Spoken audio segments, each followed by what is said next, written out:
not sure if I can say it in English, but goals are the salt in the soup. You know, if the soup is tasty, there has to be salt sometimes in it, yeah? And without a goal, you can't win the game. So we try to be good chefs.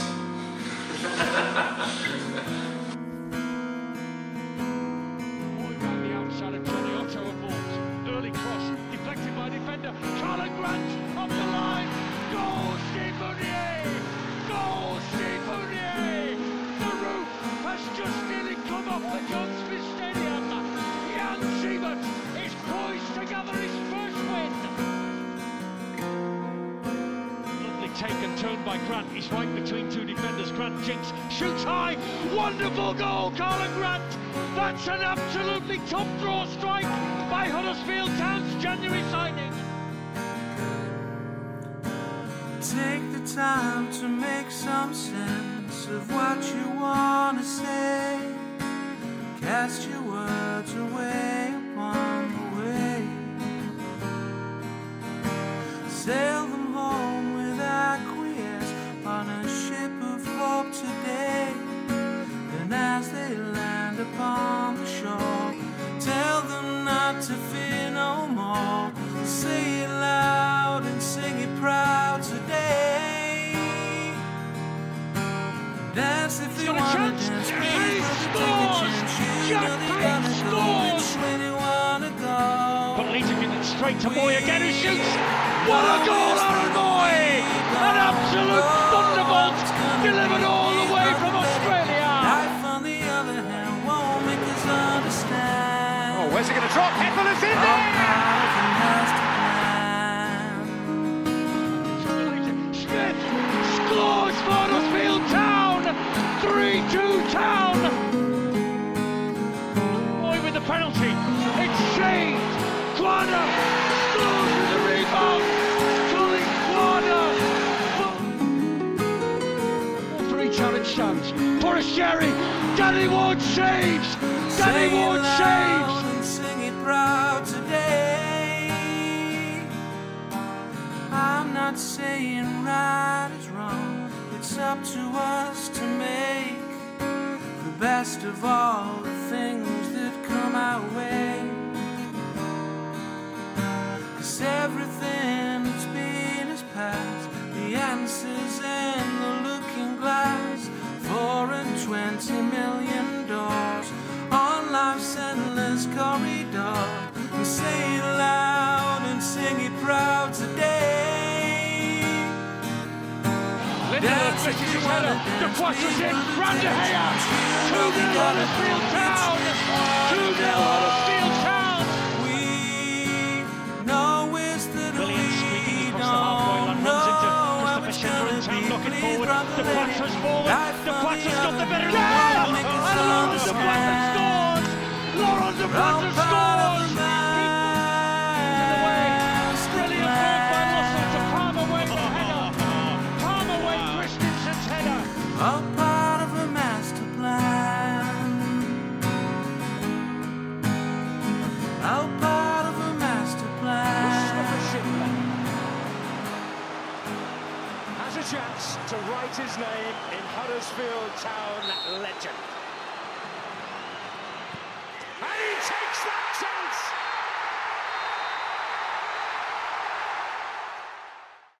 Welcome to episode 30 of the Andy Takes That Chance podcast. Coming up, we'll talk Spurs, cultures, take your Twitter questions, and run through the latest from the last week. With me, Matt, today I've got the culture vulture himself, the boy George of the podcast, Richard Kusmala. Yeah, Matt, good evening and welcome. And not quite as excitable, I've got the Whoppinator, Neil Wayne. Yeah, not excited. Right, so another week, another hammering. Cozzy, do you want to talk about something maybe slightly positive? You came away buzzing from Tottenham about the whole stadium experience. Another hangover. Yeah, obviously, despite what he answered in his press conference today, probably the main reason why we filled our allocation, but it was brilliant. I would, big call, but I'd go as far as say I enjoyed it more than Wembley, better than Wembley. Obviously not the result, but for so many reasons. I thought the staff were quality all the way up to the ground. People polite, pleasant, couldn't do more for you, help you in. Nothing to do with the fact that you can get different lagers on tap, which concourses after 15 minutes were absolutely packed with people not even wanting to. You're almost like the game's getting away the social side of that as well. The ground I liked. Obviously, it's set up for safe standing. That'll be class when it comes in. I thought when we were chanting it, we're echoing loud. The roof's obviously been designed to keep some of the noise in.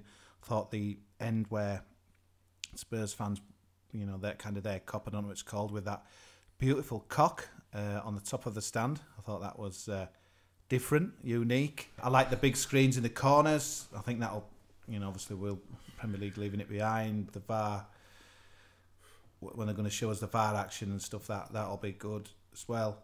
Just felt you were near the pitch. Tick, tick, tick. Everything was just total quality to me. And yeah, apart from our performance, but c'est la vie. So, Neil, we got the team news through and we understand he's trying to do a few things, but at the same time, prior to the Spurs game, he said he's going there to try and get something. And when you get something... We got a good hiding. That's what we got. You surely pick Aaron Moy. There shouldn't be a time when Aaron Moy is fit that he's not first name down on that team sheet, and I'd argue that all day long with anybody. He is simply our best player of the last 50 years. Yeah, he's our best player. He's the best player I've seen in a Town since Frank. Shirt. Yeah, I've been watching Town far too long. It'll be 40 years next year. I've been watching Town. And Aaron Moy is the best player I've seen in a Town shirt. And to have him available and have him watching for 83 minutes and then have him waffling after about they've come on and they've made an impact, another give over, Jan. I'm sorry, but no, I'm not having that.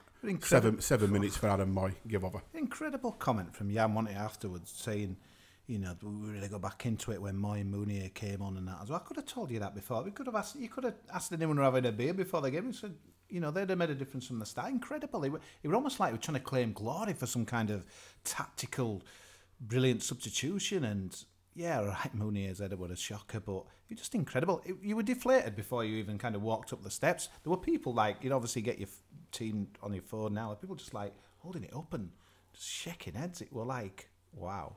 Well, we had an 11 pick there, and you couldn't. When we don't score goals anyway, but to play with Karlan Grant on his own, Kachunga wide, Ben, who I go with, me, Ben and Pozza were there Saturday, mate, and we sort team, gave team out, and Ben had it bang right. He says, "We've been in Premier League for 2 years."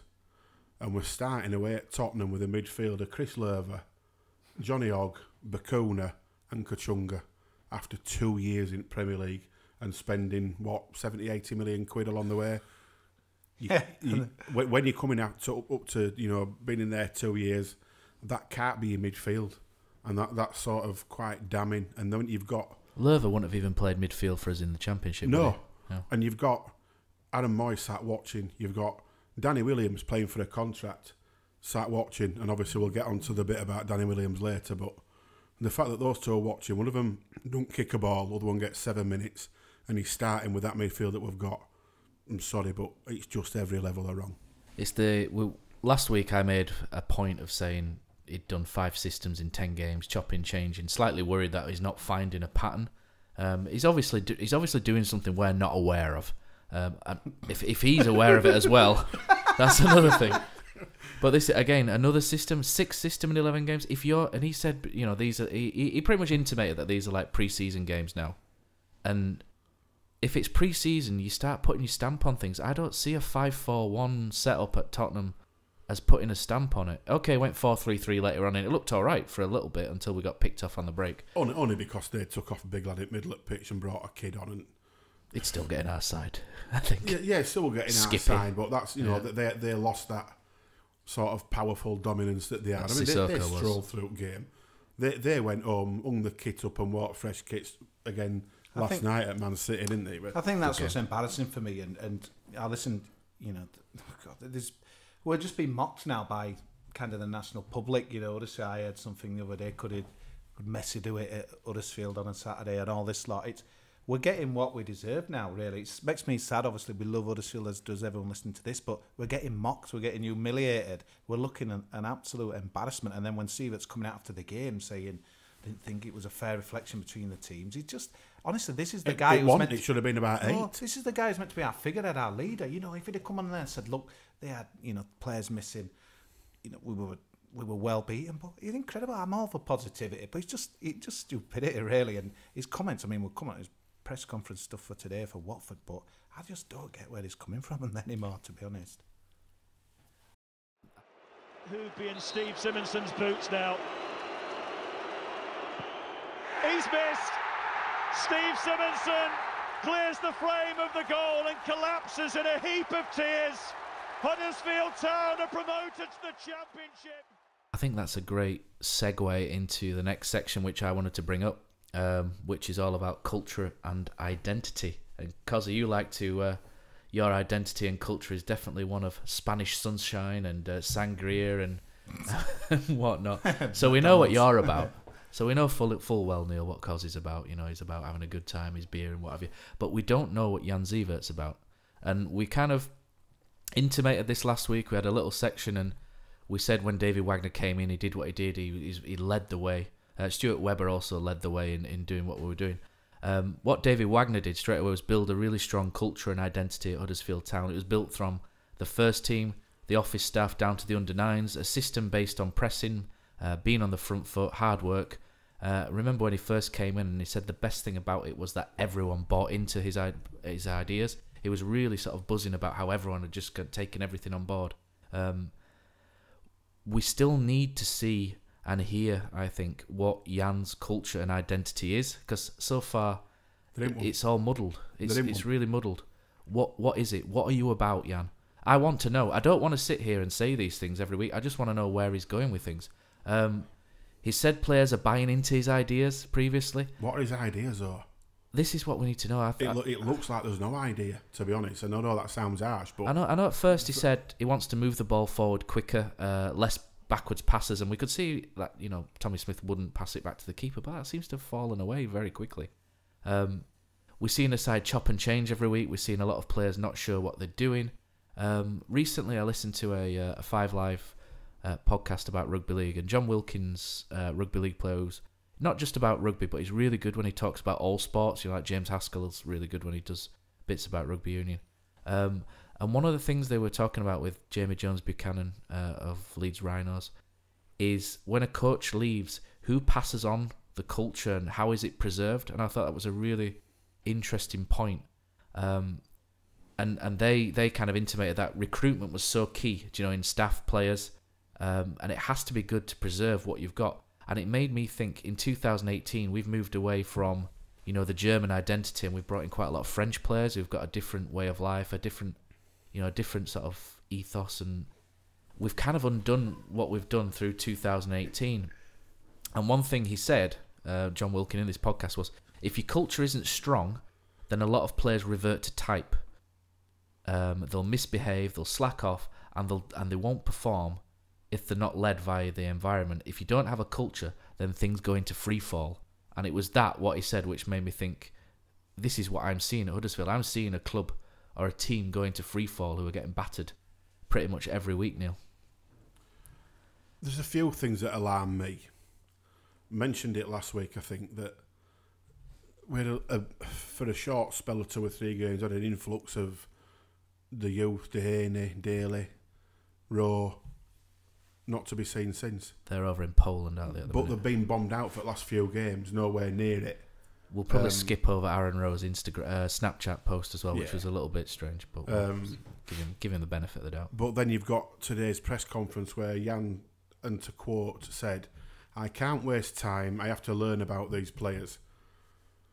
12 games in, Jan. Then he's put, we have to look at all the details in the summer. We have to look at our squad, players, playing style of the Championship. It's all about next season. That alarms me. That alarms me massively. The fact that we're 12 games in, he had apparently been watching us for the previous 18 months, 2 years. Surely we've set him on because he's got a plan. and he's got his own style. Jan's plan. But there's no discernible style there. It's all chop change, players in and out. There's no continuity. I get that he's got to see all these different players. But to put the youth in, and then to drop the youth out again, and then to say that what he said today, you're 12 games in, Jan. When Wagner came in, you could tell in the warm-up at Sheffield Wednesday there were a style. You could tell in the Marbella just video. In the warm-up. And then we set up with square pegs round holes, but he did it for a reason. He did it because he was setting up, this is how we're going to play, this is our style, this is Huddersfield Town, this is the new era. And you could see it. And that's why people accepted the defeats, because the manner of the football, the manner of how we went about where it, we were going. You could see a very positive plan, which is why the excitement then built for the summer. But he ain't got a style. There ain't a style. I've just pulled up the... Because we'll move on to Jan. We've got a section on Jan's quotes in a minute as well. Yeah, I pulled up a press conference from when he joined us, and they were pushed on what is his style. And he says, we quote it, we can talk flowery about everything, but the most important thing is to work it out with the players. End quote. That's what he said when he joined. I mean, on the evidence of 12 games, he's not worked it out with the players, and if anything... one thing I found really interesting in this podcast was, and they've got it from, there's a chap called Damien Hughes, who some people may or may not have heard of. He's an author, and he's got a book called Liquid Thinking, and I hate terms like liquid thinking. It just seems so contrived. But it's really interesting, and he specialises in working and sporting cultures. One of the points he makes is that he describes people who do day-to-day, who lead the standards 24/7 and with the day-to-day behaviours as cultural architects. When David Wagner came in, he was always really gushing in his praise for the way that Mark Hudson and Dean Whitehead trained and led the way within training. They might not have always played, but they set the standards of the culture and identity in and around that football club on the training ground. I don't know whether I'm clutching, but Dean Whitehead stopped playing in the summer, and all of a sudden our culture and identity has started to tail off a little bit.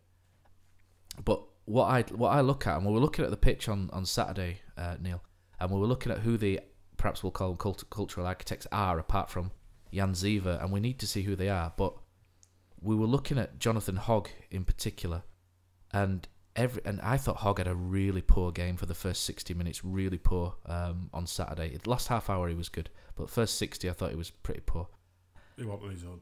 No, there were 11 that were poor, but we talk about him in particular, and every week he's roasting. I know it's mostly Ben Hamer, but every week he's roasting people. He's getting fired in, and I think there seems to be either that he is that architect, if you like, and the message is just not getting across, whether there's a problem or whether there's no message, and there just seems to be such a mess on the pitch, as to there's no direction. There's people trying to drive it in many terms, but there's just nothing going on there. You've got Bacuna doing a few things out of youthful exuberance. Carlin Grant, I do like. A couple of bits on Saturday probably could have done better. There's a few decisions where, but he's young. He's a young kid. He's learning, but you can see a lot of scope for improvement. He should have slid Mooney in at one point, but whether Steve would have scored. But that's by the by. The fact is that he's got that bit about him. You can see a bit of promise, a bit of confidence about him. Other than that, all over the pitch, nothing. Heads are down. Nothing. Everyone, they're turning up. They just want to get every game out at way. To be fair, we got away with. He can say what he wants about what's going on Saturday. We got away with 4-0. We could have possibly had a couple of goals second half. Mooney should have done better with that header. Grant should have done better with a chance. Yeah. But we've got Liverpool away week on Friday. The only saving grace is that they've got Barcelona round it, so they probably play a mixed match team or maybe. They could play an under-15s and hammer us at the minute, the way it's going. But wow, what a mess! And I think the irony for me, they won't go into pause mode like Tottenham did on Saturday. We signed all them wingers, Neil. They need to win the game. All them wingers, and when all right, 1 or 2 were injured. There were none of them around, and you're not telling me Ramadan Sobhi couldn't have. We couldn't have seen what he could do. I just don't get that. There's decisions off the pitch that. Do you think Sobhi will be here next year? Because there was one of the questions on Twitter. No. Why would he? He won't want to come back. It's maybe a cynical question, maybe from Mike, but we like Mike. This is what you do. But he's saying Sobhi's probably a mechanism to sell shirts in Egypt because of his amount of Instagram followers. And to be fair, we did jump up quite astronomically from Egypt, but I don't see Sobe being it, and that's another poor acquisition, really. It just seems it's just strange one. So we've got a few. Well, the further it goes, though, to be honest, if you look at it, I put a tweet out probably a couple of months ago now, and I said there'd be at least 14, 15, 16 players that'd leave this summer. And some people had a go at me for that, saying, nah, I won't be anywhere near that. I'm telling you, it will be somewhere near that. Because if you look through that squad now, there'll be some who are, well, some are already out at door. Some have been out at door since Christmas. There's some who just simply aren't good enough. And there's others who, well, I think this is a good point to throw in a few. I'll be kind. I think what worries me, Matt, is that a lot of things, but we know in the Championship you've got to have the fight. So, and we know a lot of them players have got a proven track record for the Championship, but I don't think there's no hunger, is there? No, that's just it. And I just don't know. Right, we're in another division, right, lads? Let's go again. And everyone's just like at the before. I just don't see it. It's like it's all a mental thing. I think sometimes football. Training. If Jan's here in summer, are the players who are existing now who are still with us next season coming back excited or just wondering? And I'd edge on to just wondering. You also wonder as well, Lerver, and these are great players, and I'd never question their mentality or anything like that. Christopher Schindler, Lerver, brilliant legends of Huddersfield. You just wonder if when we go back down, do they want to go through that all again, that 46 games? If they do, wonderful, but there were always the danger, Matt, the disappointment of this being like that. Obviously, we went left field again, and we were talking here Hudson until the end of the season, but that was my thought, just to protect the new manager, and obviously we haven't protected him with. I applauded it on the other part, kind of bold. Let's not wait. But I think the worrying thing for me, Neil, is that 12 games in, okay, I could handle even 12 defeats or whatever it is, if you could see some of there kind of coming out of the flames. But apart from Bakuna, and if there'd been a plan and we looked like we were unlucky, I'll take that. Do you think but there's no plan? And do you think the club need to maybe help him and get his point across? Do you think that would help if they kind of What's his point, though? If they did an interview with Jan Ziva and he laid it out of what he wants to do? I do. It kind of feels he's been left on his own a little bit. I feel a bit kind of bad calling him a little bit. His English isn't his first language. There's no director of football. I mean, his assistant we got from Barnsley. I don't know his name, sorry, but the Fonz. Yeah, but it's like you don't even see any interviews with him. You don't like you see other managers. That's all well and good though, but that doesn't stop him having his own style now. No, that doesn't stop. This is the thing we don't understand. We don't understand what he's doing, Neil. There may be a reason why he's doing what he's doing. We just want to know what he's doing. If it had took him the first 6 games to get some kind of style implemented, and we lost those first 6 games, but then you could see a bit of a continuity with style, and then we won one and lost another, then drew. When did we beat Wolves? That's game 4 or 5. I'd have probably took that.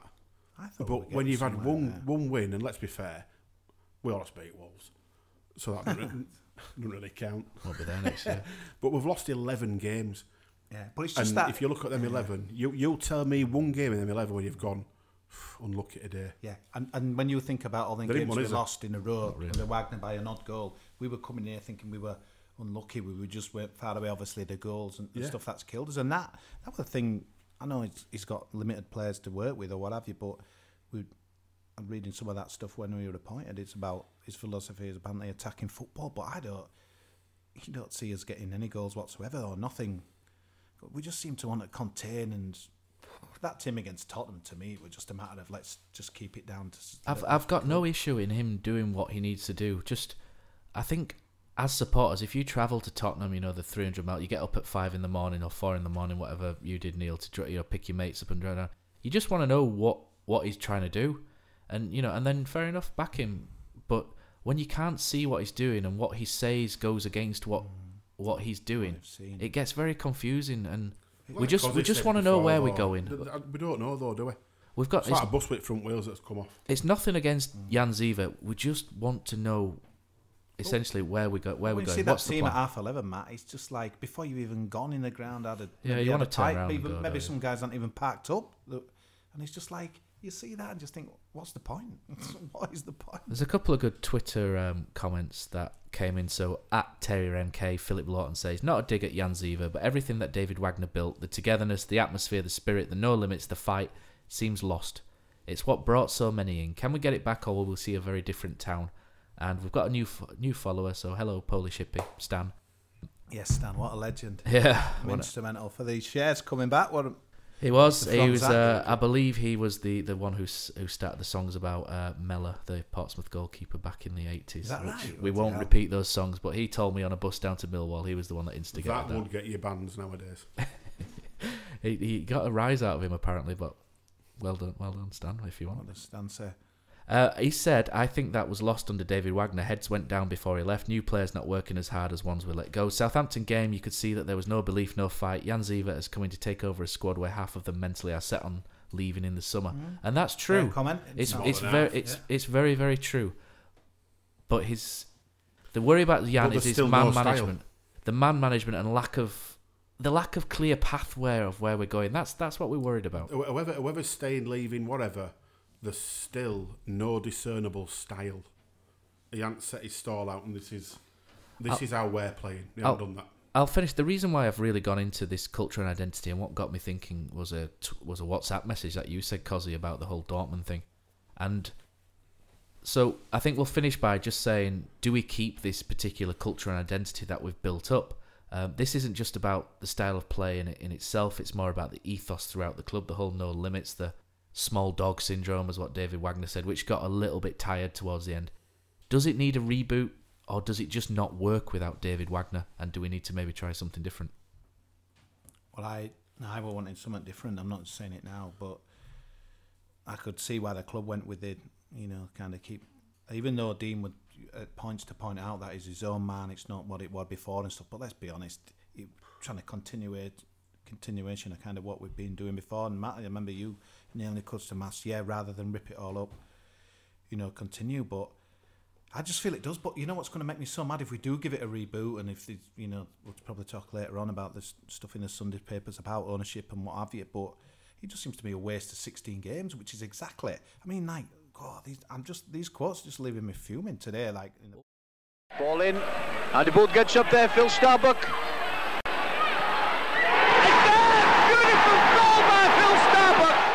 Quotes now, Cozzy. So it's incredible. Do you want me to read some of these out that I've picked out? So, so these are the ones that Jan Zivert's come out with today. So it follows on from the whole culture talk. Is that Jan says, we're still learning, I have a long-term view, which is great. I'm still learning about these players, and I have to do this in the last 4 games. I hate losing. It hurts me losing so many games. My energy comes from this long-term view, getting ready for next season. This club comes first. I go through every detail with Dean, and we will present a team next year. That is our idea. We have to be clever. I think what would really help is if the club could just get that idea across so we know where we're going. And I think that would really help a lot of people who seem to be turning against him. Just if people could just see what he was trying to do or understand, I think it would really help Jan Ziver. So, people would just back off and just let him get on with it. Whereas what's happening at the minute, I'm seeing in the stands and forums, Twitter, social media, people are starting to build up against Jan Ziver. They're already got it in their heads that Jan's not the man. And the worry is that we're different. If we start well next season, we'll get behind him 100%. If we understand what he's doing, we'll give him it. But the problem is a lot of people, because they can't see what he's doing, it just seems like he's chopping, changing, doesn't know what he's doing. There's no style, no culture. He's chopping and changing. People can't get behind that, so people are making up their mind that he's not the man. And when it comes to next season, it's going to make his life a lot more difficult if the fans aren't with him. But I think, I remember saying, look, we're going to have to be all educated. We're going to take a lot more beatings. I said this when he joined. Take a lot more beatings. We need to get behind him, bigger picture, long term, etc., etc. And we're all for that. But by now, we should be, seeing some kind of something from this car crash of a season that we can cling on to. And I just can't believe it. I mean, I don't know if I'm going to nick your quote. This is the thing that, honestly, just getting me mad just thinking about what I'm going to say. Yeah. We have to look at all the details in the summer. We have to look at our squad, players, playing style of the Championship. What an incredible thing to say. I can't believe that. We have to look at all the details in the summer. Well, what's this about? What is he saying? It's almost like, right, he's going to prepare a dossier in June saying, yeah, this is what, we should do. We should be saying it now. It's just ridiculous. You should be saying it now. Preparation. You know, I hate to say it, but Bielsa, God, preparation's key. Stop talking about Leeds. No, Bielsa though, the preparation he does for games, you know, the stuff that he give about, stuff we can dream of. We've got our manager in the Premier League saying here, we're going to look at all the details in the summer. It's not an amateur team, man. This is a professional Premier League football club. And he's in a division that takes no prisoners. We could go through again. What an unbelievable thing to say. And part of me gets mad with the club. Where's the help for this guy? You know, look at all the details. Who's looking at the details? Julian Winter. We haven't got a director of football. Who's looking at these details? Jan, his assistant. Have we got any scouts? He's just a farce. It's an absolute ridiculous situation. It's all about next season. He ends with there. We know that, Jan. We know that. Honestly, I find it sometimes hard to blame him at all. But it's like, I can't waste time. I have to learn about these players. I just can't believe what he said there. It's almost like what have we been doing? It's right, there we go. I think we should get rid of this, that and the other. Them discussions should be happening now. We should be talking to players now. Even though we can't sign any, we should be talking to them. There should be discussions being had. Who knows? There might be being had. Surprise me, but it just seems we're all over the place. And if he's done nothing since coming to Huddersfield, he's at least triggered Cozzy's rant button. I think that's probably I've ever got so mad about it. I think when we do the end of season awards, the playing style of the championship, we should be knowing that now.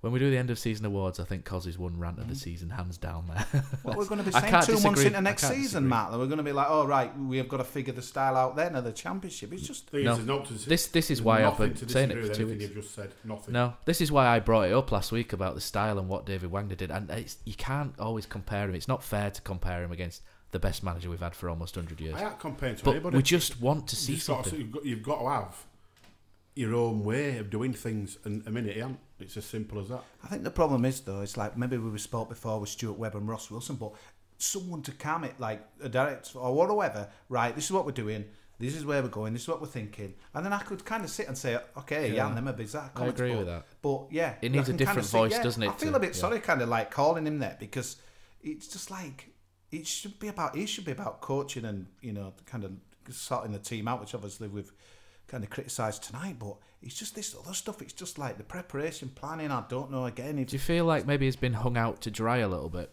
There's no one else that speaks, though, is apart from Dean and Jan and stuff. And Dean's been all out, you know, his health's been and that as well. It just feels it's like riding on two guys, but it's a professional Premier League football club. It's like it should be so many other people getting involved. You know, people I rate with Sean Jarvis, but it's only because the same people are putting their heads above their parapet. Where's Julian Winter when we need him? End of the day, Sean's not to do with football side, is he? Can't. No. Sean's got his plenty on his... Neither is Julian Winter's not supposed to be either. He's supposed to be commercials as well, I think. But next season, what is me? We're not going into like League 1 and 2. This championship, though, man. God, where you got to fight and scrap for everything. Hunger, there's, you know, huge clubs out there that they're just going to eat us alive. Honestly, it so worries me about dropping again. Honestly, I'm so concerned about it. Because it just looked like we got a plan on and off the pitch. So some of his other comments that I've picked out are, Jan says, it's important to me to have players that fit the way I want to play. I know I'm going to trigger Cozzy again with that in a second. And that the one thing that worried me was when he said, I really feel that the team is united with the supporters. It was incredible to see their support against Spurs, which is fine. But they know I have to go through this process to look at each player to prepare well for next year. And it goes against then him trying to set up for a point and... I've got to pick players. What did he say? I've got to pick players for what? They know I have to go through this process to look at each player to prepare well for next year. Before that, he said something about pick players for a certain game or... He said, it's important for me to have players that fit the way I want to play. And that's what we're not seeing. Adam Moy sat on the bench watching 83 minutes. It sounded like... The only thing I can presume is that Aaron Moy's not going to be here next year, so therefore he's doing it. But I want to see him because I want to see the best player we've had for 40 years for as long as I can. I'm a bit selfish maybe, but I just want to see him. When he got left out. You did, yeah, you did. Just that comment after that wound me up, though. It's like he was claiming credit for, like, we bring his best player that we've got and things improved. So, yeah. Rocket scientist. Breaking news. Yeah, exactly. You say get the rocket scientist back on this week for that. But enough bagging Jan, I think. To be honest, I don't think we've bagged him. No, we haven't. We're just we're genuine Town fans. We just want to see this long-term view. We're genuinely frustrated at what we've seen, and nearly every club in history of football gets some kind of new manager bounce. I think it was going to be a stretch. If David Wagner couldn't get anything out of this club... Well, ball's flat, isn't it? I think the problem is that if it had been a so-and-so who had managed a top team in Germany and a top team in England, then you'd think, okay. But when, obviously, he's well documented past, it's such a gamble that we've put him in youngest manager we've ever had and what have you. And that's financially, we're in the best position we've ever been. Can you remember what I said last week, Neil? I said it'd probably get worse before it gets better. And it still feels like it's not bottomed out yet. And that's a worrying thing, that it needs to bottom out before it gets better. Everything always bottoms out. If I'm bottomed out, you better get a spade. We're going deeper and down, aren't we? I don't think we've bottomed out yet. That's one of the things. So wow. We'll move on from... So, Jan, we've had a few comments on Twitter. HTFC Images, thanks for getting in touch as always. JS press conferences are his only communication to the fans, and they are cagey, guarded, and don't make any sense. Do you think Jan Sievert needs to do interviews to communicate to the fans?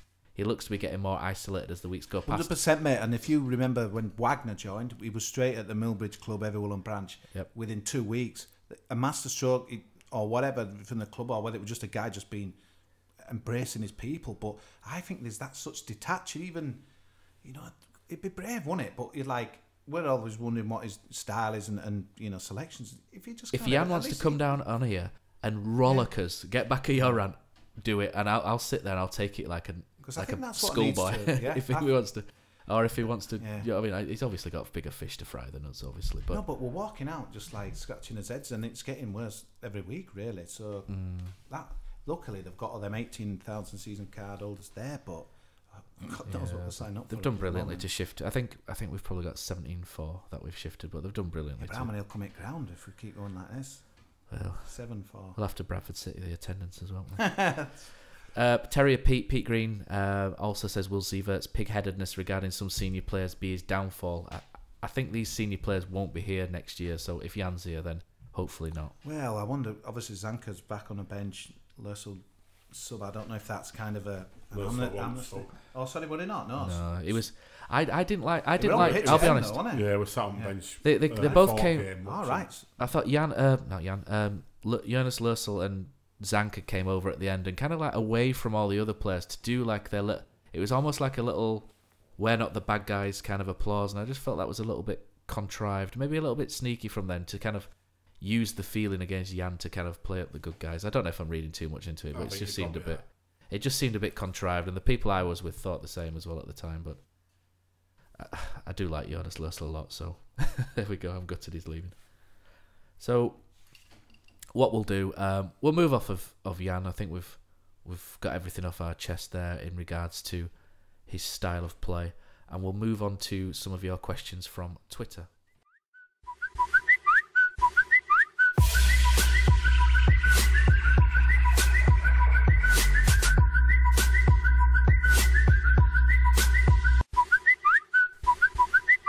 Right, so Jodie Calvert at Forever Town is the first one that sent us a tweet. And she says, what away days are people... We kind of covered this a little bit last week, but what away days are people most looking forward to next season and why? I think you answered with Brentford. I answered, yeah, Brentford, because it's last chance to go to that ground and it's a cracking away day. Have they got three pubs now, or is it... They used to have a pub on every corner. Either way, it's just a great day out. Get into London early, have a good drink, have a good one, then it's a proper little...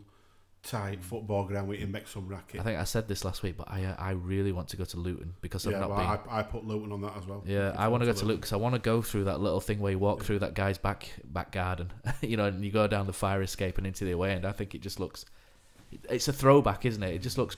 It'll remind me of the 90s. Pretty much been to them all before, haven't we? Yeah, I'm just looking forward to clicking that turnstile, thinking we've got a chance to. I think that's it. I think you'll enjoy the away days much more if we know we're going there. Yeah, I did a little bit of hope. Yeah, I did something that you put me on, Matt, with Watford guys, Love Radio London on Sunday, and they kind of grilled me a little bit on stuff. And they said, you've got to be honest, it's been a miserable season for you and that as well, and you'll just be looking forward to just winning some games and just having a smile on your face. And I just thought, that's exactly just what it is.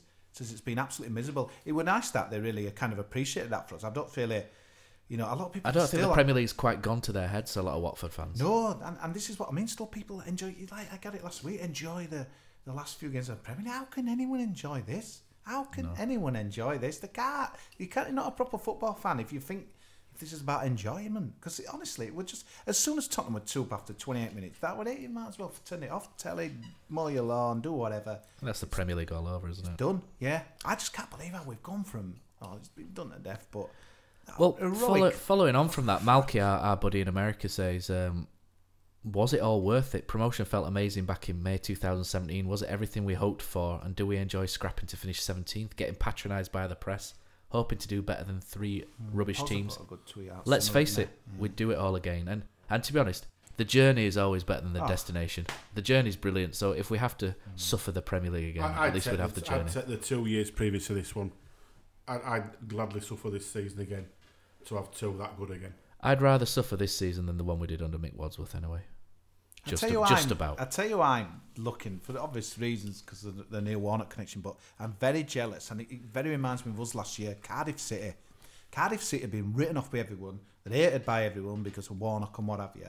They were down and out, and again, a brilliant result on Tuesday. They're battling, they're scrapping, they're getting bad decisions against them, like we got and what have you and stuff, and it almost just like mirrors us, but they've got that hunger. Warnock, he said something about Tiger Woods this week that, saying, look, everyone wrote him off and look what we do. That I can just buy into all that, and I'm looking at that kind of with my face against the window thinking that were us, and I'm jealous of what you got. And we went from that to what we've got now. It's gone spectacularly wrong. It's incredible, really. I know they say the second season's hard, and you can reel up like stats of teams. Is culture. It 6-7 teams? But yeah, it's culture. Yeah, they've got. Honestly, I really hope they stop up, because again, it's like no one wants them to. I'm the same. They remind me of us. Part of me wants them to come back down because of. There's part of me that hopes will bounce or have a chance of bouncing back, and I just kind of think, I know, but Cardiff, Brighton. You kind of think Brighton would bounce straight back, whereas Cardiff, I'm not sure. But the other part of me thinks, good on Cardiff. I just see everyone on the same page, the fans and stuff. Even though Jan was saying we're all on the same page as fans and players, I just don't buy that whatsoever. I think he's just looking at that end 3,000 whatever there. They're behind the team. Jan, we're not. We were there just for the ground. I just, we wanted to win and stuff, but I can't believe how you can read that into that. It's just not. It's brutal, but it's true. Majority of that crowd, if that had been at Wembley on Saturday, I can't see us taking 500. But because it went new ground, I wouldn't have gone to Wembley again to watch us on Saturday. No way. I didn't go last year, so I think I would. But that's only because I didn't go last year. But on half-12 kick-off, that would have been, how many do you reckon would have gone nil there? 500 tops. Yeah. I think we'd have got 1,000. There seems to be a travelling 1,000 that keep going. Sounds a bit blasé, but it's quite a common ground for a bit Wembley enough, haven't we? Well, Nottingham Forest, Jody, one answer to your question. I love it there. Hooters, that's what you're after. Good bars, good setup, unique pitch. I really like it, Nottingham, and they Yorkshire people in Nottingham. I was out of the week for cricket and that as well. The thing I like about, I hate it at the time, but I think which is really funny, which they do, is when they score and they taunt you with "you've lost that loving feeling." I just think that's really, very different. I like love that Mullock and Ty, that City ground like thing, that. And I also love Bridgeford fish shop, but least said about that the better. That's why you go for the cricket. Isn't and it? Obviously we'll definitely be there, but can't see it. Joe Lolly probably will. But good luck to. Yeah, good luck. I hope Portsmouth come up me. That's another ground I haven't been to. Yeah, I've not been there. It's a bit when I've been through it, and it seemed a bit rough, Portsmouth, and I think their fans are a bit edgy, aren't they? But it's somewhere I'd like to go. But if you don't like the cowbell of the Huddersfield Giants, I think you're in for a shock if you go there. I'm afraid. That guy. Remember when they stayed up at our place when we just rolled over that season? Right. The next one's from @4Candles, Mick H. A break from the doom and gloom. The best town 11 made up of players from the last 30 years. I quickly put one together, which quite simply is Lussell, Smith, Schindler, Heffley, Ben Chilwell, slightly over Simon Charlton, Kachunga, Moy, Hogg, Izzy Brown, Stuart Booth. Special mentions for Vaughan Clayton, Gary Roberts and Chris Marsden. But any players that you'd like, that you love from the last 30 years? Aaron Moy. To fire in. Aaron Moy. Aaron Moy is the best player we've had.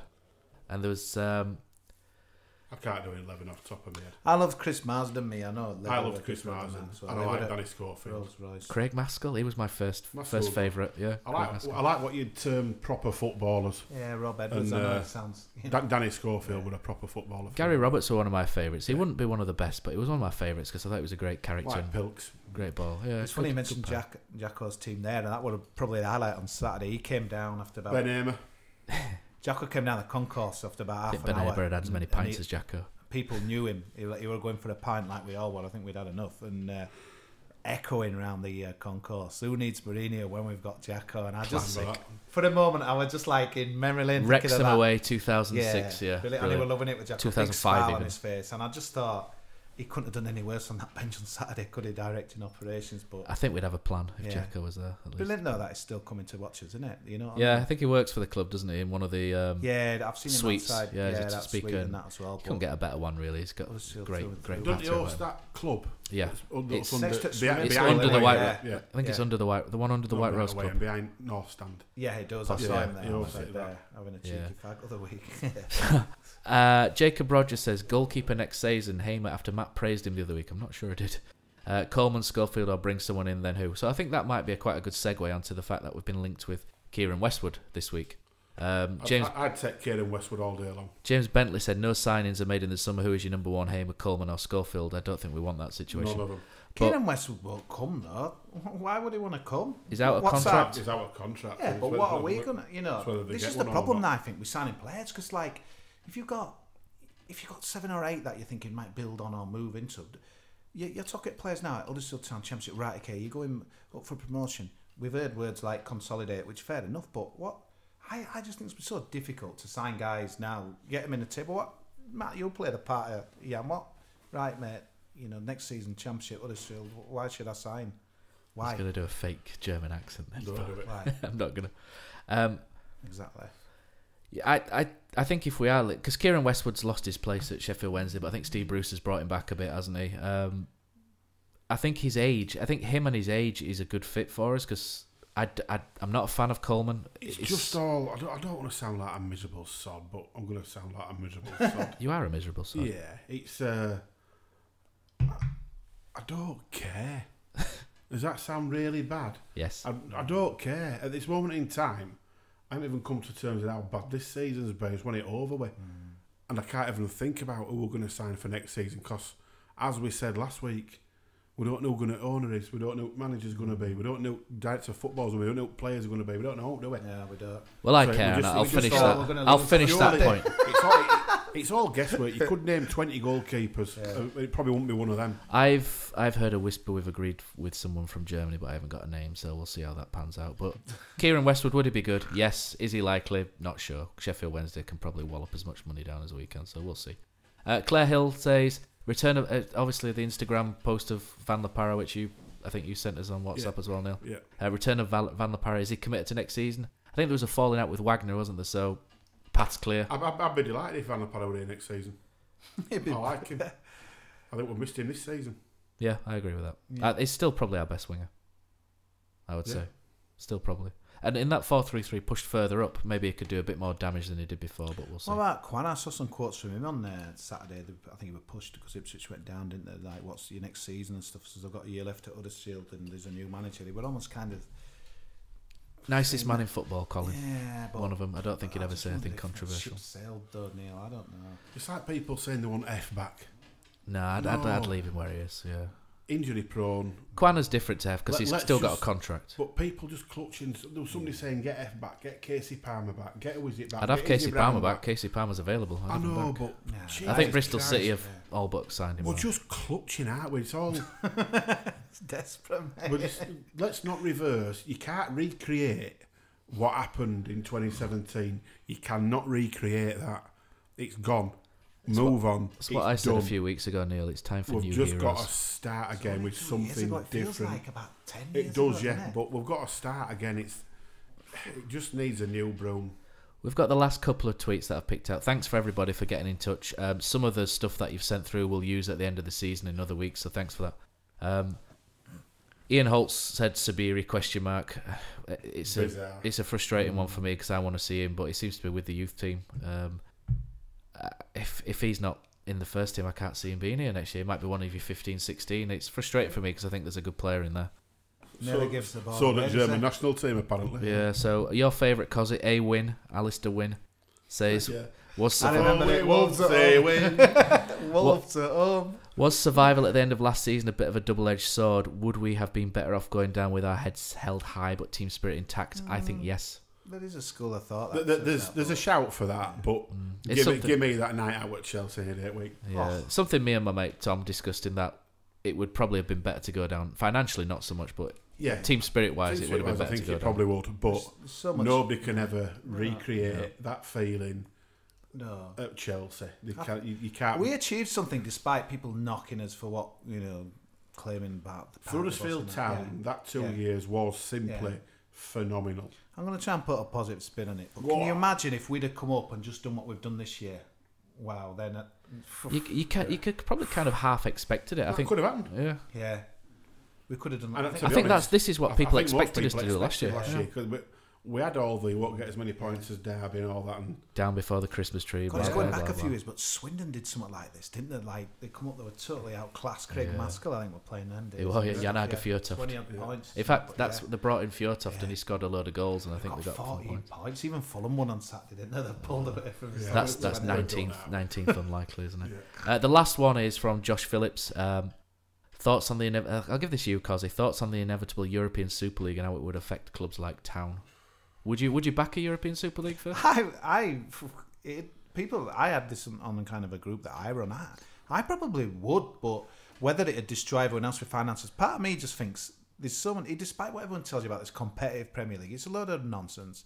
6 teams, isn't there? Really, that let them play together. Let Barcelona and Real Madrid play together. Let Bayern Munich, Paris Saint-Germain, everyone else. I get all that. Put all that in a pot, but what damage would it do? Though that's the only thing, isn't it? You picture 2 years ago. When Schindler's taking that pen, would it have meant as much if we didn't get trips to, if we didn't play Man U and Liverpool and Arsenal and Tottenham, would it have meant as much? It wouldn't, would it? I'm not for elitism and closed shops. No, I don't like it. So for me, a European Super League would kill. I'm dead against it. Leave Champions League as it is. Do you think it'd kill it, or do you think people would just think it would? No, it would kill my enthusiasm for football. My enthusiasm for football has been waning for years anyway with the Premier League, but I think that would kill me. Because I remember completely. Like Celtic, Rangers, obviously moved to the English League, etc. And I remember that there were phone-ins and what have you. And a lot of the other teams were saying, "Let them go. We'll just carry on regardless and stuff." But I suppose, like you said. No. The thing is with Celtic Rangers, there's no way that our promotion would have been that as game fun. last night, that Man City Spurs, one of the best games there's ever been for years and years. That'd be all lost if you had the European League. When fixtures came out when we got promoted, when fixtures came out, the first things you looked for: Anfield, when do we play Liverpool? When do we play Man U? When do we play Tottenham? When do we play Arsenal? That's what you looked for. The funny if thing they're is not now, there, who are you looking for? Now we're probably West going. Ham? When do we play? Everton? When do we play Crystal Palace, Watford, and so now? Because when can we get a point or a goal? So that's maybe what it's done. But won't hold your breath on either of them. But Liverpool playing Huddersfield next Friday. What is the point of anyone tuning into that game? That's the only argument. It's going to be another attack versus defence, isn't it? Someone said, I've said that to a few people. Someone comes because it's because you're so spectacularly bad. It's nothing really to do with you've blown it basically. That's why. Don't blame. But would it be different with Liverpool versus Burnley or Liverpool versus Southampton? I don't think it's that different. It's just we're a little bit worse than them. But I think the setup is just similar. I think it's just like having 20% possession, 30% possession, or whatever. It just makes for a dull affair. I mean, I'm not saying you can't win on that. Obviously, no, it is like a training match. But I think a lot of games with the top 6 and the rest can be like that. And I don't think it's just a money situation. I think maybe there's an argument for more parity with money because teams at the top are getting 400, 500 million a year and they're bankrolled by billionaires, and we're getting 4, 5, 6 times less, and it's not. But then again, it's the same abroad as well. So So we'll move on to some other news. Just something I want to mention. Sorry, just again on Tottenham. It made me laugh.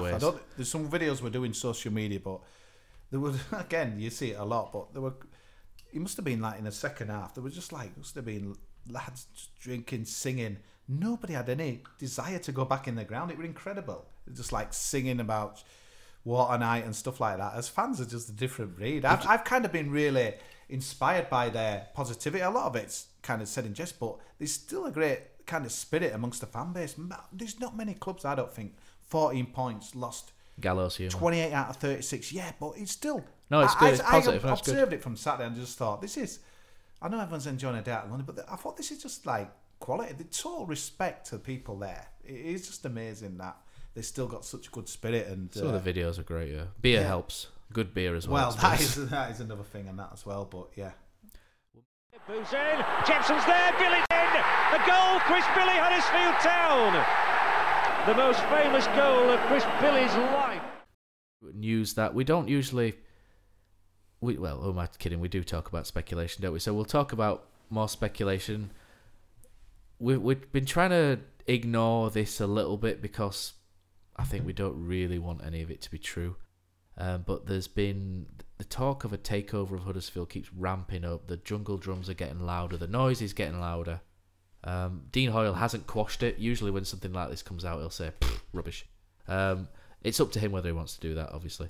But there's another report that says Huddersfield takeover exclusive consortium keen on deal, but for 30 million less than wanted. A new business consortium backed by European money are ready to offer to buy Huddersfield Town in a £50 million deal. Whether the gap between 50 and 80 million will scupper a deal is yet to be seen, but the new bidders are deadly serious about buying Huddersfield. The Terriers have always been pro-European, apart from Brexit, with 2 German managers in David Wagner and current boss Jan Zever and the consortium. With money from Europe, believe Huddersfield are the perfect club to invest in and will get them back into the top flight. I know there's a big difference between the two clubs, but I kind of look at Bolton have been available for ages. I know they've got debts, haven't they, that need to pay, but if somebody was serious, I look at Bolton and say they're just Huddersfield in Lancashire. It's pretty much the same kind of club, the same stadium. Twice, and Lawrence Bassini's gone in there, the ex-Watford guy, and I just kind of think, why, if they've got so much money, why would they buy Huddersfield? That's the thing, because QSI apparently, Qatari, who own PSG, are looking at clubs. They're not buying Huddersfield. They're in it for the kudos, the big city approach, Paris. Who wants to buy? And I like Huddersfield as a place a lot. I know I don't live there, but I do like Huddersfield, Home Firth, Meltham, Combe Valley, great areas. The town centre's a bit tired, but there's some lovely buildings there, etc., etc., etc. So I'm not going to bag Huddersfield. But why would someone want to buy Huddersfield and invest in Huddersfield Town when others are probably available, like Newcastle, for example, are available? There is all that, Matt, but God, I can't believe I'm saying this, but hear me out. I think it's for the best. Right, stop. No, go on. For a lot of reasons. I think Dean Hoyle, it's 11 years he's done at Huddersfield Town. That takes a hell of a lot out here as a chairman and that as well. We obviously know, he's on the mend, but his well-documented health problems. He's took us from League One to the Premier League. He's achieved the dream. The last thing I would have wanted, I'm talking like it's gone, but who knows? I don't want, was 17th in Premier League, in Championship, and the crowd Dean Hoyle, he didn't put his hand in his pocket, no ambition, this, that, and Dean Hoyle does not deserve that. It just feels like to me that this is the right time for all parties, and yeah, that was a story, no smoke without fire, who knows, but I just feel that as Dean got the energy to go again, it just feels the right time for it to change. Some lunatic on Saturday said, what did he ever do for town? Where did Pilkington money go? Oh, God. It's incredible. I don't swear on the pod, but... We're always going to change though, Matt, wasn't it? I mean, again, we're talking like it's done, but 11 years is a lot. How many people stay around for 11 years? There's not many. And all that. It just feels like, I just want to... If it has to be done, I still don't think this season tarnishes whatsoever. So what you're essentially saying is he goes out a hero, carried high. Yeah. He's the guy that got the Premier League. There should be a statue outside ground of Dean Hoyle. We should be playing Wrexham now in National League. We would have been without him. Championship. Well, Ken Davey, you never know, do you? But I can't. Right, I know all the fears and everything and why they invest. I've always thought that. I don't think there's any more we could do. Really, I don't trust people who don't support the club. I just don't trust naturally. I just don't Dean's see what's in it forever, for them. He's not even going to know, because he's always said, I'll only, sell to kind of people got this town at heart, but anyone can kind of say. Well, anyone can say I've got all these best interests and then not do them. We've seen a number of Conservative Labour parties do that. You don't either sell to somebody who's got Huddersfield Town at heart. That changes surely because of the monetary situation we're in now. Because how many Huddersfield Town fans can afford to buy a club that's currently worth what we're worth? If we never got to the Premier League, we're not worth anywhere near what we're worth now. So maybe another Huddersfield Town fan could afford it, but in the scheme of things now, really, I'm all for something like I don't want Dean Hoyle to leave at all. If it's on his terms and he wants to leave, he goes with my. It goes with everybody's blessing. It goes with me at his feet throwing rose petals. They're just whoppers, aren't they? Exactly. If he wants to go, then I want to buy him a pint. I want to. It's like he did for us back at, was it Hereford or something? Leyton Orient, yeah. I want him to go out with a bang. Obviously, I don't know if he still drinks or whatnot, but I don't want this to happen. But I'm looking at it from a purely selfish point of view, in that I'm a Huddersfield Town fan. I love what he does in the community and what he's done for us. And if we go back down and we're mid-table next season, then I've still got that attachment. The attachment means so much, because I've become so disenfranchised with football. It's just full of pillocks everywhere you look. But he's been there Everywhere's 11 years, full of Matt, idiots. Though. Name me any other people that have been there for long. Steve Gibson. That's it. That's all I can give you. Yeah, maybe. But I just feel like Dean's done what he needed to do for the town. He's left the club in such a better place. I know, but there's just so much more to it. Has he got the fire, enthusiasm, and more importantly, the health to want to go around the circuit? Yeah, well, again, that's it. If he doesn't and he it. wants to go, that's fine. But if he wants to continue, I want him to continue. Last thing I'd want is like killing the bank, Dean out. Or, I don't think they'd do that. I don't think they'd do that. You think, mate? I think so. After the if they do, I'm wading in, fist flying first. But a couple of seasons, mate, at 16th and 17th, say if things didn't turn out well, last thing I'd want is anyone to be having a go. Well, bloody hell, Neil said it was happening on Saturday in the concourse or whatever. But I hope Neil sat on his head. He just feels like there's more to it than just a couple of ATM rumours or what have you and that as well. I'd be surprised if Dean Hall's here in August next year, personally, based on no inside info. Well, I think the ideal scenario for me then is that if Dean wants to go, then okay. But yeah, he gets. I'm useless with my hands, but I'll try and build one. It'll probably be useless. But I'm changing sports. I know I mentioned rugby league far too much for football fans, but there's currently a proposal in rugby league to bring a New York team into the European Super League and Rugby Football League system, and it's headed by a guy called Ricky Wilby, who's from Huddersfield. He's the front of it. I can't remember what Ricky does. I think he's either a fitness trainer. He's been involved at some schools as a teacher and bits. Has he got a load of money? No, but what he's done. Ricky, lad. No, I'm not talking about him in particular. But what he's done, he's got a number of backers and bidders behind him from London and all over with guaranteed money for X amount of years. So if somebody who's a Huddersfield Town fan fronts it, and you've got somebody who's got the best interests of the club at heart, and there's money coming in to support it, then that for me is more of a situation I'm comfortable with than someone coming in like the Whoppers at Bradford, for example, like Edin Wright. Can you imagine if some idiot like him comes in? It'll be a nightmare. The thing is, you just never know, do you? Because it were heralded as the big bright new era at Bradford, wasn't it? And it's absolutely crippled them. Well, you saw from the start. Hilariously so. But then Vichai came in at Leicester and took it another level, so you just don't know, do you? No. Well, he's wedged, isn't he? He's wedged, and you can see they're wedged. But he also seemed to have a good heart about him and wanted to do things the right way. And he did, yeah. He's built everything about it. It was really sad improved, that the thing that happened to him. But his son seems great as well. So I've got a lot of time for the Leicester owners. But for every Leicester owner, there's GFH. There's the guy that came in, the Arabian guy that came in at Portsmouth with no money, with about £5 in his back pocket, and he hoodwinked them all, thinking they had 50 million. There's the other guy at Portsmouth, though, lads. Milan Mandaric. 11 years. It must take a toll on him, even if he, without the illness. This might be taken wrong by some people. Part of me really wants him to go. Yeah. Because justify. He walks out in here. Easy. It's easy to justify it. Part of me really wants him to go because he's a family man. He's still got a relatively young family. Yeah. His two lads are old. Let's tell you what's brilliant. They've gone through every kick of a ball, every stressful situation, every them scenes at Wembley. Let's go before Wembley. Both Wembleys. Let's go before Wembley though. All the negative stuff on various sites, negative stuff on Twitter, this and other slating him for not spending Jordan Rhodes money, not spending Pilkington, not doing this. He did spend the Rhodes money, didn't he? As no, well, that's what I'm saying though. It's not doing this, not doing that. That always seemed louder than people being appreciative of what he did actually do. Yeah, and he has transformed this football club beyond any realm of our imagination. What we could have imagined. None of us saw promotion at Premier League, staying in Premier League, earning all this money, seeing your Adam Moyes. Nobody foresaw Neil, that. I would say, and I would wish him all the best.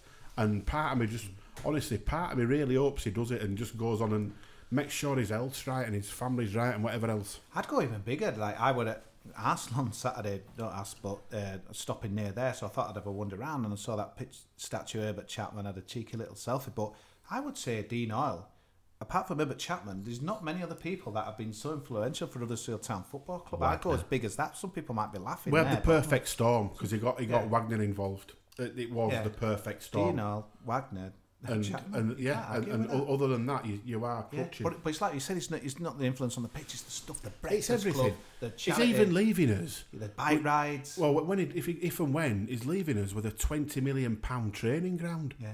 £20 million on a training ground. Has that started yet? This is Huddersfield Loss after Town. loss. Yeah. You know, and this. Imagine if somebody said to you 5 years ago, we're going to spend 20 million on a training ground. You think, what? I know Matt don't want to hear it, but I totally agree with you, Neil. It just feels No, the I right said time. go Feels back, the right Cozzy. time I said if he everyone. wants to go, then he goes with my blessing. That's it. But if he doesn't want to go and people are saying out, then I'm vehemently against it. Yeah, but people will say that because people are. Douchebags. Yeah, well, I won't say what I want to say. Well, you've just got to see I some saved of the you. rubbish that Sean Jarvis has you been did. tweeted, in the last few It's months. People the don't have a clue. vitriol that some people come Incredible, out with. ungrateful. Yeah, we turned up on Saturday because it's a nice ground. We want to go see that, but we got the opportunity to go see that because of what they've done. That's why we were there on Saturday, because of what they've done. So, gimme going there once and seeing us get tanked for it. It should have been more. And I did moan about it. Our cheese office selection, whatever else. But that's by the by. We were there because of the infrastructure and the plan and the hard work and devotion that Dean Oil, etc. have put in. And if anybody's against that, don't listen to us again because you're a complete weapon. I think that moves us on nicely to our next section. And Neil, it makes a return. The things you say, your platforms just give you away. The things you say, you're unbelievable.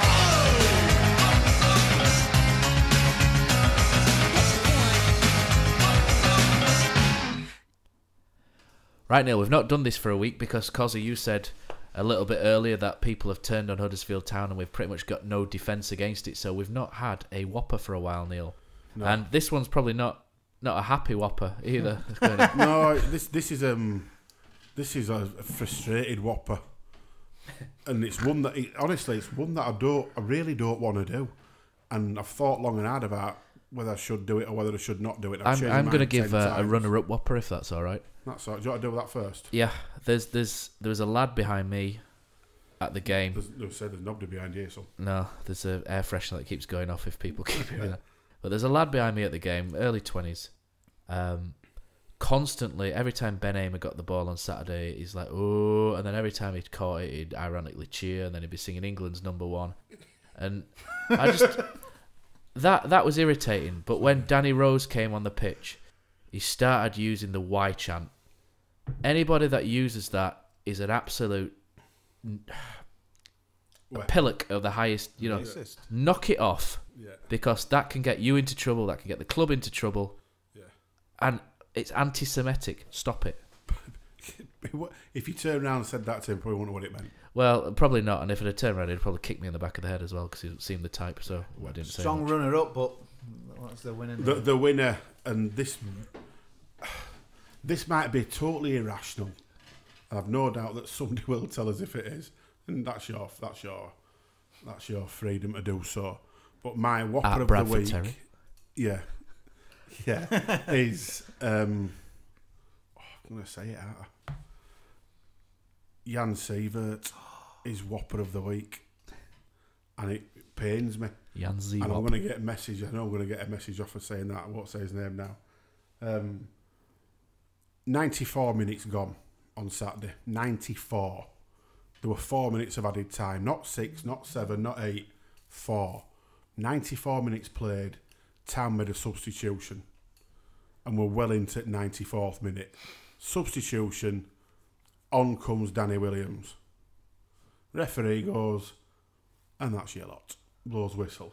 He ran on from the touchline to the halfway line. The referee blew. Now, take this anywhere you want, but that for me was just rank, bad, awful management. Man management as well. Yeah, awful man management of a senior professional who is out of contract, is playing for a new deal, He's not kicked a ball for God knows how long. He's been on He bench didn't a kick it few on weeks. Saturday. Exactly, but he's been on bench a few weeks, not got on. To put him on, to literally walk on and walk off. I felt embarrassed for him. I just think it was disgraceful. It was disgraceful. That should not happen. If it was, for instance, if it was young Matt Daly, and he's never been in first team, he's never kicked a ball for the first team, never been on pitch Go at sample first the team. atmosphere. Yeah, give him last 20 seconds just to get him on that pitch to say, in history books, I played away at Tottenham Hotspur type Premier League. Danny Williams doesn't need lip service like that. USA captain. Yeah. To Or do was, that, yeah. for me, was abysmal man management, and it infuriated the life out of me. And it might be irrational of my reaction, but... Did anyone else notice it? The lad gone by now. No, I quite a lot noticed it. didn't. I wasn't happy with it. Quite a lot didn't, and I put something on Twitter, and a couple of people disagreed with me. But What did they say? I just those who disagreed. What were their case with it? Appearance fee. It's his choice. It's management's choice to do what he wants, and nah, it's not a senior pro like that. Appearance fees used to be built in, so they were from Yeah. 75 minutes. Yeah, but just disgraceful. But anyway, The trouble is, just- that's not going to just help other wrong. players, Neil, is it? I mean, like, never mind Danny Williams' state of mind. Other players must think... If I'm on bench watching that, and I'm Zanka watching that as a senior pro, I can't remember who else was on bench, but you sat. It doesn't really matter, does Coleman. it? Yeah. Those who have gone off already, you sat watching that, and I'd be just like, "Are you joking? Yeah. Are you actually joking?" Don't do much for the team spirit, togetherness. I wouldn't have done that to somebody in Sunday League. You know, unless you were going on because somebody's leg were hanging off and they had to come off because they were injured. It was just a case of get on and stand on pitch and met the 11. That would have been different, but it wasn't that scenario. No. It was just a complete waste, and it really did mind. The only thing where I would have excused him was if he'd been stood there for 4 or 5 minutes to get him on, and there'd been no breaking play, and then all of a sudden he'd looked at the clock and gone to Danny Williams, "Do you still want to go on?" And then Danny Williams said yes. I'd have had no problem with that. But obviously we'll never know that. I don't think he was stood there for 4 or 5 minutes, but we'll never know if he said to Danny Williams. But for me, it just I felt a bit embarrassed for Danny Williams, a 30-year-old American captain international. Yeah, it's just wrong. It just didn't feel right. But anyway, If Danny Williams it would have been well within his rights to say no chance and not gone on, which would have created an all new storm, like. But fair play for Danny Williams for actually going on. But nah, wrong, just wrong for me. So yeah, sorry, but Jan is Whopper of the Week. Edge of the box, a header clear by Capu, and Watford will chase out. The Platter's in there. Here's Zanka to turn it into the pass. Yes! And Cummings scored! Cummings has scored one of the most important goals of Huddersfield Town's history. It's a big, big brick in the wall of Huddersfield Town's determination to stay in the Premier League.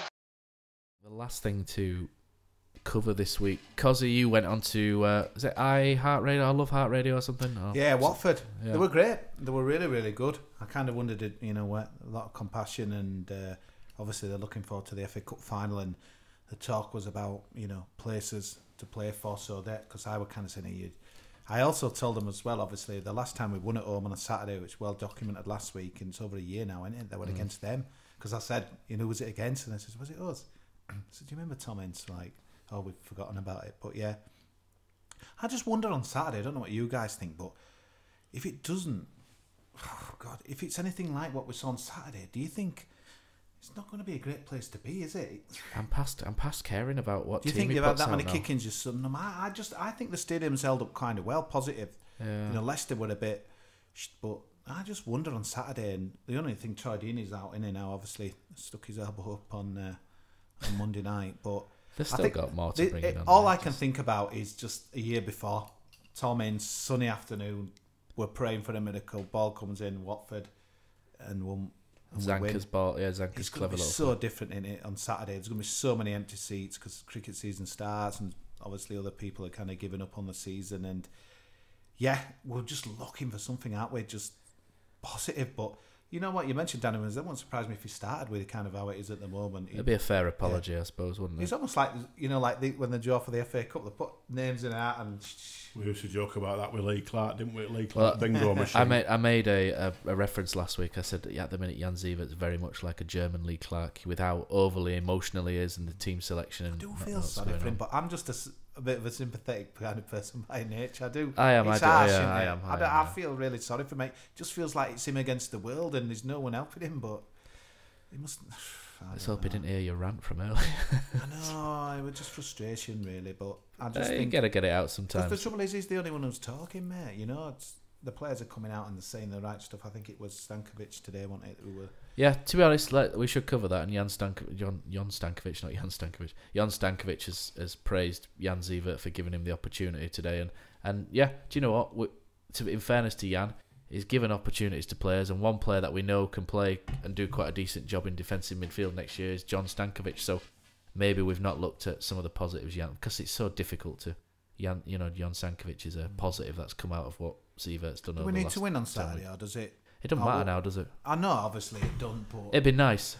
We need some positivity back at HTAFC, because week by week it's getting I'm not worse. being funny, but if we win on Saturday, we've got Liverpool away next Friday. Yeah, that is that. I just want to see something developing, forming that I can go right. I know what's going on. That's all I want to see. I'm not bothered. It's not happened in previous 12s. No, I'm not so fussed for. I'm not so fussed for winning. FA Cup finalists chasing the Europa spot. We've got Champions League semi-finalists chasing Premier League title. We've then got another team chasing a Champions League spot. Watford by tip for and then we've job. got a team who are going to be staying up and have, they might not. The way it's going, they might not be safe, so they might be playing to beat us. It's Brighton or Cardiff, innit? Oh well, we'll see.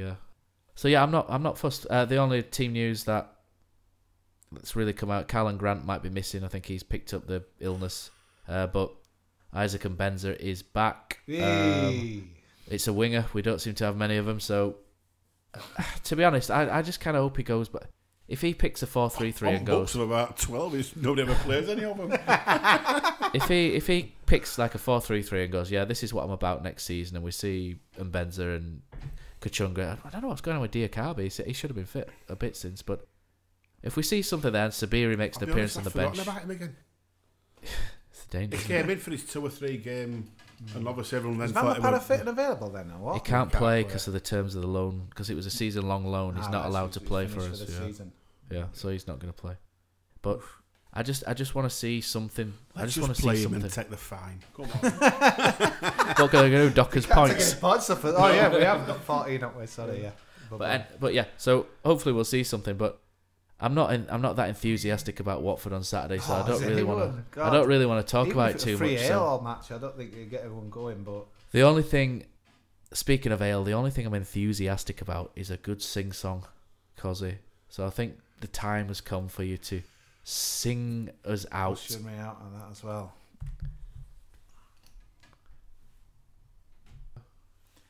Stand by your Jan and show the John Smiths you love him.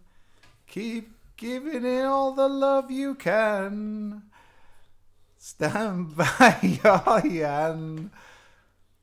Stand by your Jan. God, I can't even know. I'm not quite sure if I can say it in English, but goats are the salt in the soup. You know, if the soup is tasty, there has to be salt sometimes in it, yeah? And without a goal, you can't win the game. So we try to be good chefs.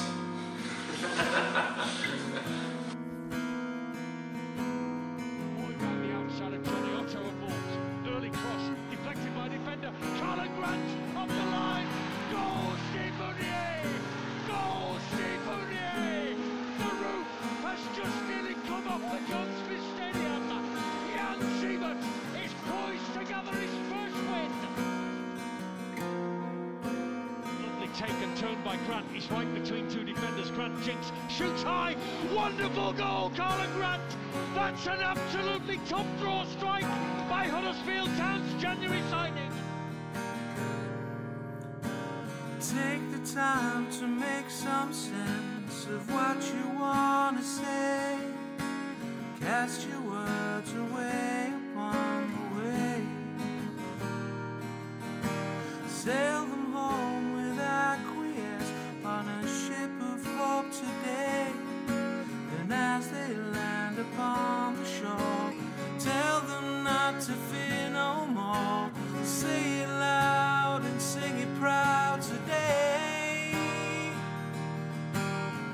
dance if He's you got a wanna chance. dance. And he Please, take a scores! chance. You Jack know they Payne gotta go scores! which way they wanna go. But Lita gives it straight to Moy again, who shoots. What a goal, Aaron Moy! An absolute thunderbolt delivered all the way from Australia. Life, on the other hand, won't make us understand. Oh, where's he going to drop? Hepburn is in there! Smith scores for Huddersfield Town. 3-2 Town. Moy with the penalty. It's saved. Quana scores with the rebound. Colin Quana. 4-3 challenge stands. Forrest Sherry. Danny Ward saves. Danny Ward saves. And sing it proud today. I'm not saying right is wrong. It's up to us to make the best of all the things that come our way. 'Cause everything that's been is past. The answers in the looking glass. 4 and 20 million doors on life's endless corridor. And say it loud and sing it proud today. Lindelof misses his header. De Quattro's in. Round De Gea. 2-0 Huddersfield Town. 2-0 Huddersfield Town. We know is that Williams squeaking we across the halfway line. don't Runs into know how Christopher it's Schindler gonna in town. be. Knocking Please forward. run De the Quattro's forward. Life De on the Quattro's got the other better of hand, the won't ball. make us And Laurent De Quattro scores. Laurent De Quattro scores. Brilliant work by Russell to Palmer Wayne the header. Palmer Wayne Christensen's header. All part of a master plan. All part of a master Christopher plan. Schindler has a chance to write his name in Huddersfield Town legend. And he takes that chance.